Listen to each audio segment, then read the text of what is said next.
Assalamu alaikum warahmatullahi wabarakatuh. Ashamaar kafuun jaalatamtootaa fi kabajamtoota uummata Oromoo jirtu bakkuma jirtanitti nagaa fi kabajaan keenya isin wajjin haa jiraatu jecha har'allee meeshaa addaa qabadhee isinii dhufee jira. Meeshaa bareedaa qabadhee isinii dhufee jira. Kinooti akkana fakkaata. Garuu meeshaa xiqqishaadha haa ta'u malee meeshaa babbareedduudha. Waan xiraati qabdu meeshaa xiqqoodha malee meeshaa bareedduu orjinaalii isinii qabadhee dhufee jira. Asumaan ammoo isinillee namoonni as keessaa nama laalaa jiru kana keessaa namoonni barbaadan yoo jiraate lakkoofsi bilbilaa keenya duwwaa 972 duwwaa 2519 irratti heeloonuun jechuu hin irraanfatina. Meeshaan kunniin baay'ee meeshaa orjinaalii meeshaa bareedaa ta'edha jechuudha. Maashaallah jedhaati. Asumaan ammoo namoonni bitachuu barbaadan nu dubbisuu hin irraanfatina. Meeshaa makamiyyuu irraayyuu hin bita jechuudha. Bootaa isin barbaadan illee haga bootaa isin feetanii isin geessa jechuudha. Tiraanspoortiidhaan bitachuu barbaannanii na dubbisaa isinin jedha. Amma ammoo asumaan gara meeshaatitti gatii isaatii fi meeshaan ammoo meeshaa akkamii akka ta'e tokko tokkoon isinitti mul'isa. Isinillee ammoo na hordofaa isinin jedha. Gaxummaa asumaan subscribe like share gochuullee hin irraanfatina. Jalqaba irratti kan isinitti mul'isu eeleedha. Eeleen kun eelee baakkooniti. Kanaan durallee yeroo tokko bitee jira. Kun ammoo yeroo lammaffaati jechuudha. Eeleen keenya kinoo akkana jira. Baakkoonidha. Baakkoonii qaba. Baakkooniin isaa kinoo garaan isaa keessa akkana jira jechuudha. Baakkooniin kun maaliif itti gale yoo jettan fakkeenyaaf naannawa oo'ii jirutti jechuudha. Amma fakkeenyaaf naannawa akka Shaashamannee haa ta'uu Adaamaa kan beeku keessa jechuudha. Naannoo akka Awaashii naannoo dhedheeraa kanneenitti jechuudha. Naannoo oo'aa kanneenitti jechuudha. Dhiifama irraa ta'a naannoo oo'ii jiru kanatti jechuudha. Qilleensi isaa oo'aa ta'e jechuudha. Bishaan tokko yoo lafa gabbu'ee bookeetuyyuu baha. Sababa saniif jecha amma baaldii keenya fiddanii baaldii keessan as keessa kakeettan ta'e wanta akka midhaanii hafuura bishaan lafa bu'ee kanneen ilaalaa bookeen baati. Sababa saniif jecha yoo as keessa keettan ammoo nagahaan fayyadamuu dandeettan jechuudha. Baaldii tokko isinii qabata kuni akkana fakkaata. Yeroo geeffattanitti akkama itti qadaaddanii akkama itti qadaaddan jechuudha. Asiin ammoo kun ammoo waan barbaadan waan riiduu haa ta'u wantuma feetaniyyuu kaayachuu dandeettan jechuudha. Injiraam isa feedin xixiqqishaan eelee irraa biddeen irraa fudhatan sanniin illee kaayachuu dandeettan waan barbaadani. Gamanni isaa ammoo kinoo kana fakkaata. Eelee kana yeroo tokko bitee jira. Kun lammaffaadha. Duraan kaawwan bitaa ammoo baakkoonii qabu namoonni barbaadaa jiran jechuudha. Akkana fakkaata jechuudha. Inni wanti isin irra guddaan isin beekuu qabdan gombisaan isaa kun aynata lamaan jira jechuudha. Aynanni lamaa kun tokko qorqoorroodha. Tokko ammoo isa kana jechuudha kinoo laamiraa kana. Inni kun ammoo baay'ee orjinaalii bareedaa akka ta'e jechuudha. Inni qorqoorroon sun homaayyuu miti hin dhodhommoo qallee. Kun ammoo baay'ee orjinaalidha jechuudha. Inni kun kinoo argitanii inni kun baay'ee orjinaalidha. Inni kun aynata lamaan jira.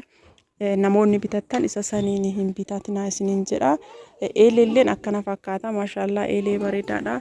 Kinoo akkana fakkaata jechuudha. Amma fakkeenyaaf isa kana jechuudha. Maal godhanii qalamii makararii barbaadan jechuudha. Qalamii dibanii inni ammoo qorqoorroodha. Qorqoorrooma isaa kana qalamii dibanii akka hin beeksisne akkasitti gurguratanii nama beektan yoo hojjechiistan ammoo waan gaarii isinii hojjetama jechuudha. Inni kunillee maaxafaan isaa kunillee orjinaalii fi foorjidii itti gala jechuudha. Kana kabdeenaa kanaa osoo hin taane ka istoofii kaanii. Istoofii kaanii orjinaalii fi foorjidii jira. Isa sana ammoo inni darajaa qaba tokkoffaa fi lammaffaa jira. Isa san sirrii eeggadhaati. Kanaa kanumaa kakaanii jechuudha. Inni ammoo eelee kana immoo sirrii eeggachuu qabdanii. Eeleen kun akkana fakkaata jechuudha. Maashaallah baay'ee bareedaadha. Rabbi nagaan isii itti haa galchu jecha. Gatiin isii ammoo 7,500 jechuudha. Hin beektanii durallee akkasuma bitee jechuudha. Inni lammaffaa ammoo istoofiidha. Istoofii obboleettiin teenya istoofii lamaan bitatte jechuudha. Istoofii kanallee yeroo tokko bitee jira. Inni lammaffaan ammoo marsaa kana jechuudha. Marsaan kun isa lammaffaafti. Durallee yeroo tokko bitee jira. Inni kun ammoo marsaa lammaffaati. Dura kararii buleedhaan hojjechiisee qalamii isaa buleedhaan hojjechiisee fi amma ammoo adii godheef jechuudha. Adiin kunillee birraammaadha. Sirrii bareeda jechuudha. Maashaallaadha. Kinooti akkuma dura beekamu kinoo kun ammoo akkana qaas bahu kuni ka waxii yeroo geeffattan irra kaa'atan jechuudha. Jala isaa kanallee waan barbaadan itti daraadaruu dandeettan jechuudha. Jala isaa kana jechuudha. Distii haga barbaadan wanta feetan waan qalbiin keessanis yaadde jala kanallee kaa'achuu dandeettan jechuudha. As gubbattillee ammoo distii istoofii distii as gubbarraa buustan as gubbaa kaa'achuu dandeettan jechuudha. Maashaallah akkana fakkaataa rabbiin gaanii isii haalatu jechuudha. Akkana jira jechuudha. Jala isaatitti ammoo jala isaa ammoo yoo isin mul'ise jalli isaa kinoo akkana fakkaata. Kinooti madardaraa lama qaba jechuudha. Madardaraa lamaanii kinoo akkana jira jechuudha. Madardaraa lamaanii jalli isaa madardaraa lama qaba. Wanta barbaade haga fedhi qabata jechuudha. Jalli isaa yoo xiqqaate distii gurguddaayyuu sadii hin qabata. Gubbaaleen akkasii distii jaha hin qabata jechuudha. Walitti madardaraan isaa jalaa gubbaadha. Kun sadaffaadha jechuudha. Kinooti takka lama sadii jechuudha. Kun sadaffaadha. Istoofii irraa kun ammoo arfaffaadha jechuudha. Istoofii kun ammoo arfaffaadha akkana fakkaata. Yeroo geessitan ammoo kunillee kagaraa keessaa kunillee kinooma qarqaraa qaba jechuudha. Isa bichaa miti kagaraa keessaa kunillee akkuma biffeetitti inni kunillee qarqaraa qaba jechuudha. Yeroo geessitan waan barbaadan keessa keettanii akkan itti qadaadachuu dandeettan jechuudha. Wantoota firiijii keessa kaa'uu hin barbaanneen akkasuma haaluma salphaadhaan as keessa keettanii itti qadaadachuu dandeettan jechuudha. Akkana fakkaata maashaallah rabbi nagaan ittisii haa galchu jecha. Istoofiin inni gubbarraallee kinooti akkana jechuudha. Inni kun hadiida. Hadiidni kun ammoo ka faabirikaati maashaallah. Baay'ee bareedaa ta'e jechuudha. Kinoo argaartanii akkana fakkaata jechuudha. Baay'ee bareedaadha kinooti. Kinoo yeroo barbaadan isa kana irraa baasanii dhiquu danda'an jechuudha. Akkana fakkaataa isiniin jedha. Maashaallah rabbi nagaan ittisii haa galchu. Istoofiilleen akkana fakkaataa baay'ee bareedaa ta'e jechuudha. Istoofii lama ajajatte jechuudha. Lachuyyuu akkuma tokko akkana fakkaataa isiniin jedha kinooti. Istoofiinis istoofii akkana fakkaatu. Kunillee kinoo akkanuma baha. Kunillee jechuudha isiniin mul'isa. Kinooti bootaan kun boota makarattafaan irra kaa'amu jechuudha. Makarattafaa yoo irra kaa'uu barbaadan kinoo akkana kaayanii asirratti makarattafaan irra karattafamaa yeroo geeffatan ammoo haaluma salphaan akkana deebisan jechuudha. Asiin kunillee kinoo akkasuma baay'ee jechuudha. Kunillee kinooti waan kun qabee fi jidduu kana keessa kun waan qabee fi sababa saniif bahuu hin dandeenye waa walii as dhiyeessee kaa'ee fi malee innillee akkasuma baay'ee jechuudha. Kinooti yookaan akkanuma as deebisan yeroo geeffatanii kinooti. Kunillee jechuudha akkasuma akkana fakkaata maashaallah rabbi nagaan ittisii haa galchu. Istoofiin akkana fakkaata. Gubbaan isaa baay'ee oriijinaalii istoofii baay'ee bareedaa ta'e roobaaf cinqamuun hin jiru itti na jalaa roobaan hin jiru. Akkanumatti alatti illee fayyadamuu dandeettan jechuudha. Kinooti maashaallah istoofii lama jechuudha. Eeleen takka istoofiin ammoo lama haala kana fakkaatuun bitattee obboleettiin teennaa rabbi nagaan ittisii haa galchu. Akkana fakkaataa isinillee namoonni barbaadan ajajachuu hin dandeettanii.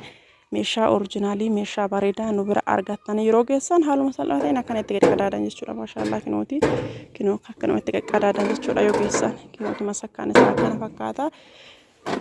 Maashaallah isin jedha. Kana gahaa isiif haa ta'u. Inni biraa ammoo kidaanii kana saanii kun baay'ee bareedaa ta'e jechuudha. Jalli isaa kinooti sarbiisiin isaa jalli isaa sarbiisiin isaa kinooti. Teessoo qaba akka rakaabotiiti jechuudha. Inni kun cilfaa qaba jechuudha. Lachuuyyuu cilfaa qaba kinooti. Akkana jira keessi isaa kidaanidha. Cilfaa ofumaa ofiitii qaba jechuudha. Akkana fakkaata.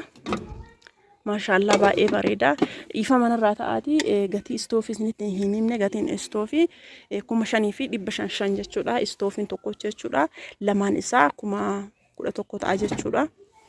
Akkana fakkaata. Saaniin kunniinillee kinooti. Jalaa sarbiisii qaba. Sarbiisiin isaa teessoo ofirraa qabdi jechuudha. Maashaallah walirraa bareeddiyyuu akkana walirra gurgurama. Inni kun ammoo 1,800 walirratti akkana gurgurama. Maashaallah kana gahaa isii haa ta'u jecha akkana fakkaata jechuudha. Inni biraa ammoo saanii aynataati. Aynata barbaadan ka itti baasan jechuudha kinooti. Aynata ni qabata. Takka 2 3 4 5 jahaffaan ka jidduu kana jechuudha. Baay'ee bareedaa ka ta'e jechuudha. Akkana fakkaata kinooti. Yoo barbaadan kanallee akkana keessaa baasuu dandeettanii kinooti akkana keessaa baa jechuudha. Guutuu isaallee keessaa baasuu dandeettanii akkana keessaa baa akkanuma keessaa deebi'aa jechuudha. Kun kidaanii isaati. Yoo barbaadan keessaa baastanii yoo jettan wanta biraatti illee fayyadamuu hin dandeettanii. maashaallah baay'ee bareeda wantoota akka daaboo waan akka keekii waan barbaadanitti illee kinoo akkanatti illee fayyadamuu hin dandeettan jechuudha. Akkanatti illee waan akka keekii waan akka daaboo itti qopheeffachuu hin dandeettani. Inni kunniin illee deebi'ee yoo barbaadan akkanuma keessa deebi'ee jechuudha kinooti. Guddaan bahaa deebi'ee ofumaan keessa deebi'ee jechuudha kinoo akkanuma keessa deebistanii tartiibuma isaatiin jechuudha kinooti. Akkana keessa deebistan jechuudha. Afur of keessaa qaba. Kinooti afur of keessaa qaba. Shanaffaan ammoo kinoo xiqqoo tana jechuudha. Jidduu kana asitti ammoo aynata barbaadan baastanii sadaffaa shanaffaa ammoo kan waxii diimaa baasuu dandeettan jechuudha. Ittoo waxii diimaa baasuu dandeettanii aynata jechuudha. Kinooti akkanuma deebi'eetti qadaadama. Akkaataa isin akka fedhe keessanitti akka barbaadanitti fayyadamuu dandeettanii. Yoo barbaadan ammoo yoo qophii wayii qabaatanii qophii wayiitiif qopheessitan ammoo akkanatti illee keessaa baastanii sufraa irratti illee daradarachuu dandeettan jechuudha. Firii tokko tokkoon yoo barbaadan ammoo akkanumatti illee qopheeffachuu dandeettanii bakka maatiin keessan jirutti bakka qophii wayii qabdanitti ta'ee maatii keessaniif ta'e kana qopheeffachuu dandeettanii. Baay'ee bareeda furdaadhaallee gurreen isaatiyyuu argaartanii isin mul'ata. Caafni isaatu isin mul'ata. Gurreen isaallee baay'ee furdaadha innillee jechuudha. Baay'ee furdaadha kinooti isin mul'ata. Maashaallah baay'ee bareeda ka ta'e jechuudha. Gatiin isaallee birrii 1,200 qofa jechuudha. Gatii fi meeshaan baay'ee waliin hin madaalu. Meeshaan baay'ee bareeda oriijinaalii ka ta'e jechuudha. Garuu gatiin isaa birrii 1,200 jechuudha. Maashaallah baay'ee bareeda bitachuu dandeettan isiniin jedha. Inni biraa immoo saanii faandishaati. Saanii faandishaallee kinoo akkana fakkaatti. Saanii faandishaa baay'ee bareedduu taate jechuudha. Akkana fakkaatti birrii 400 jechuudha isiilleen. Maashaallah meeshaa kanneen dafaatii bitadhaa isiniin jedha. Inni biraa ammoo makarattafaadha. Makarattafaan baay'ee bareedduu taateetuyyuu kinoo akkana fakkaatti isiilleen birrii 150 jechuudha. Akkana fakkaata. Inni biraallee ammoo kinooti saanii buddeenaati. Saaniin buddeenaa kuni akkana fakkaata jechuudha. Kinoo kunillee keessaa baay'ee innillee akkanuma keessaa baay'ee keessa deebi'a jechuudha. Innillee gatiin isaa birrii 350 jechuudha. Saaniin buddeenaa birrii 350 jechuudha. Inni biraa ammoo ka uffata xurii itti guuratan jechuudha. Ka uffata xurii itti guuratan kinoo baay'ee oriijinaalii ta'e jechuudha. Maashaallah bareedaadha. Oriijinaalii ta'e jechuudha. Innillee kinoo akkana fakkaata. Kinoota jechuudha. Baaldii uffata xurii itti guuranii oriijinaaliidha. Osoo oriijinaalii ta'uu baatee qajedheetumaan caba jechuudha. Akkana godhanii innillee birrii 550 jechuudha. Ka uffata xurii itti guuranillee meeshaalee akkana jijjiiru meeshaa babbareedaa kanneen bitachuu barbaannaan lakkoofsa bilbilaa kiyya isinii kennee jira. Ammallee irra deebi'ee isinii kennaa duwwaa 972 duwwaa 25 irratti telegiraamii ta'ee waasaappii imoo ittiin argachuu dandeettanii. Meeshaan amma keessan ammoo boota biraa deema taanaan boota isin barbaadan isiniif geessina jechuudha. Wantoota akka arabiyaa majlisii soofaa irraallee waan garaagaraallee hojjetaa jira. Ammallee ajaja qaba ajajee jira waan ta'eef inshaallah isiniif waraaba jechuudha. Gaafa inni bahee akkasii akkana fakkaata meeshaa kanneen namoonni bitachuu barbaadan bitadhaa isiniin jira. Asumaan sabiskiraayib laayik sheer gochuu hin irraanfatina.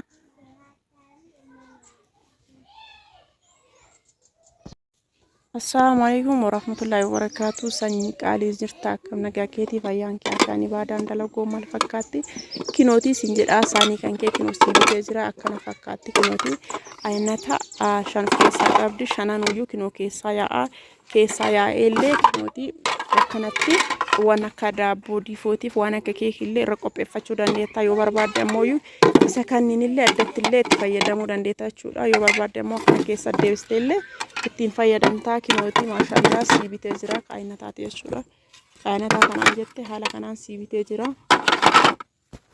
Maashaallah rabbi nagaan itti haa galchuu siin jedha. Sanyii tiyyaa qaalii gaarii rabbi nagaan itti haa galchuu kan nagaa siifaa ta'uu si'iisee haa cabuu siin jedha lubbuun tiyyaa. Kinoo akkana fakkaata kinooti haala kanaan siibitee jira. Maashaallah jedhiitii kinooti. Inni kun ammoo kinoo kanallee haala kanaan siibitee jira. Kinoo akkana fakkaata jechuudha. Kinooti kidaanidha ofirraa qaba kinooti akkana jira. Kinoo sallee siibitee jira. Jalli isaa kinooti akka rakabootiiti jechuudha. Jalli isaa teessuma qaba akka rakabootiiti. Kinoo akkana fakkaata lachuyyuu siibitee jira siin jedha lubbuutiya kinooti. Meeshaan kee akkana siibitee jira siin jedha. Kana gahaa siifaa ta'u maashaallah rabbi nagaanitti si haa galchuu sillee kana fakkaata siin jedhe maashaallah meeshaan kan kee kinootii siin jedha lubbuutiyya sanyii qaalii gaarii kana gaasiifaa ta'u akkana fakkaata meeshaan kan kee maashaallah siin jedha lubbuutiyya.